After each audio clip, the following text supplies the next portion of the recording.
ஆறில் இருசக்கர வாகனத்தில் ரேஸ் ஓட்டும் நபர்களை பிடிப்பதற்கு தனிப்படை அமைத்துள்ளதாகவும் இன்று மட்டும் சுமார் 1,00,000 பேருக்கு மேலாக விழிப்புணர்வு கொடுத்துள்ளோம் என பள்ளிக்கரணை போக்குவரத்து உதவி ஆணையர் சுந்தராஜன் பேட்டி.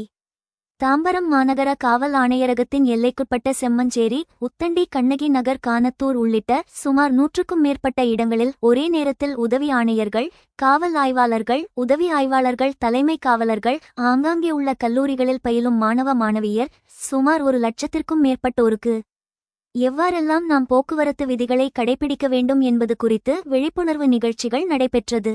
சோழிங்கநல்லூர் அடுத்த செம்மஞ்சேரியில் உள்ள தனியார் பல்கலைக்கழகத்தில் போக்குவரத்து விழிப்புணர்வு நிகழ்ச்சி நடைபெற்றது. இந்த நிகழ்ச்சியில் வாகனத்தில் விபத்துக்குள்ளானவர்களை எப்படி எல்லாம் முதல் உதவி செய்ய வேண்டும் என்பது குறித்தான செயல்முறை பயிற்சி வழங்கப்பட்டது.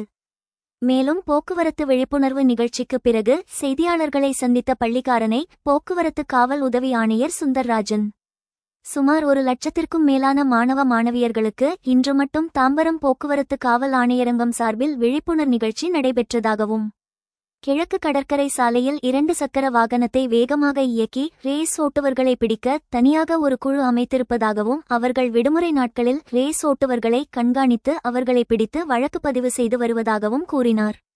மேலும் மெட்ரோ பணிகள் இன்றியமையாத ஒன்று என்றும் மெட்ரோ பணி நடக்கும் சில பகுதிகளில் மட்டும் சில நேரங்களில் போக்குவரத்து நெரிசல் ஏற்படுவதாகவும் கூறினார். மேலும் இரவு நேரங்களில் போதுமான பேட்டல் பணியில் காவல்துறையினர் ஈடுபட்டு வருவதாகவும், இதுபோன்ற விழிப்புணர்வு நிகழ்ச்சிகள் தொடர்ந்து நடத்தப்படும் எனவும் கூறினார்.